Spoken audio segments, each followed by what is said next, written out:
Безнең ишек алды республика программасы буенча быел районда 33 ишек алды төзекләндерелде. Аның берсе Берещевка авылында. Әлеге уңайдан бүген биредә күп фатирлы йорт ишек алдында бәйрәм узды. Быел инде 33 ишек алды төзекләндерелде. Анда инде Азнакай шәһәре, Актүбә бистәсендә, Чимадурово, Берещевка, Тымытык авыллары керде. Без инде шулай халык белән бергә матур итеп аны бәйрәм кебек ачабыз.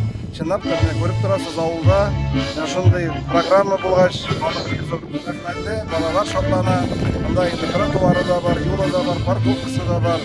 Балалар өчен дә спорт майданчыклары бар, балалар майданчыгы бар. Бу авылда бик дус, тату яшиләр, бер-берсен хөрмәт итәләр, бер-берсенә ярдәм итәләр.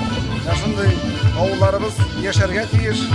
Берещевка авылы җирлеге башлыгы Зәлия Солтанова республика район җитәкчеләренә төзелеш эшен башкарган оешма коллективына рәхмәтләрен җиткерде. Наш любимый двор, где мы живем, с каждым годом становится все краше и прекраснее, а жители уже давно стали частью большой дружной семьи. На эту программу было выделено 3 500 000 рублей. Благодаря этому мы смогли обустроить наш двор.